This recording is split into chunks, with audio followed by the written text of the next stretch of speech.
What's a food that you swear people only pretend to like? Once upon a time I swore that salted licorice was the most vile thing ever to have graced our fair planet. However, about a year ago my wife made me try some and much to my surprise, I liked it. That Italian cheese that has live larvae in it. Pardon? Edible gold. Social media influencer version of a healthy salad.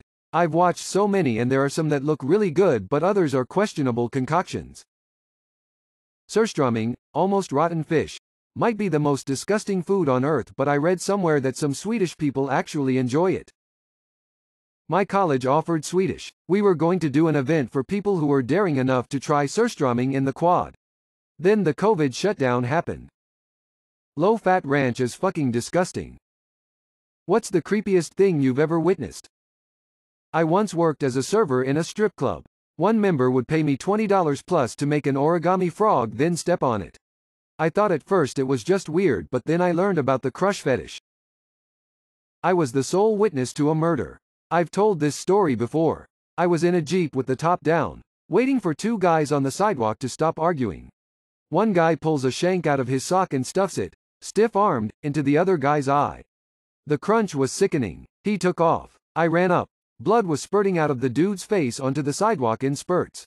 Long story short, dead by the time the ambulance showed up. I was going to testify in court, but the other dude pled guilty and got 20-ish years, I believe. It was a long time ago. Not long enough for me to forget that sound though. What's a modern convenience that people would have killed for 200 years ago? Penicillin. Clean water. Air conditioning. Sending messages easily. Haha, would have solved a lot of problems then. I tap on a magical piece of glass and food shows up 30 minutes later. Having cheap and easy to use antibiotics. 200 years ago, if somebody cut a small cut, there's a real possibility the infection could spread, resulting in loss of a limb or death. Nowadays you just wash it with soap, then put some Neosporin and a band-aid on and you're good to go. Cell phones. Paul Revere sends chain text. The British are coming. A cabinet full of spices from all over the world.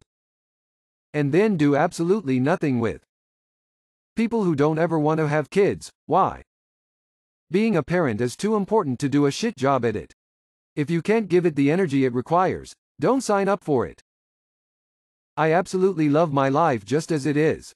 Plus, I am of the opinion that you should really want kids before you have them. It's a lifetime commitment, after all.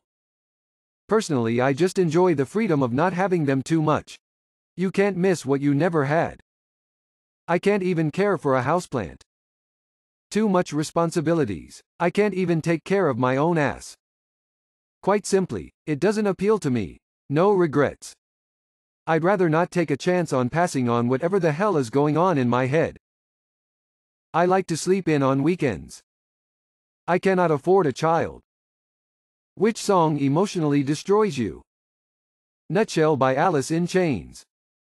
The Night We Met, Lord Huron. Wish You Were Here, Pink Floyd. First song I played on guitar after my grandpa died. Didn't even get through the intro before starting to cry. The Lightning Crashes. Song was playing as I was headed to the hospital the day she was born. Unfortunately, I lost her mother that day. 6 years later I lost her and my new wife, and baby in a car wreck.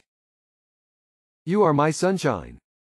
I Will Follow You Into the Dark, Death Cab for Cutie. Cats in the Cradle. As a son, and a father of teenagers, brutal.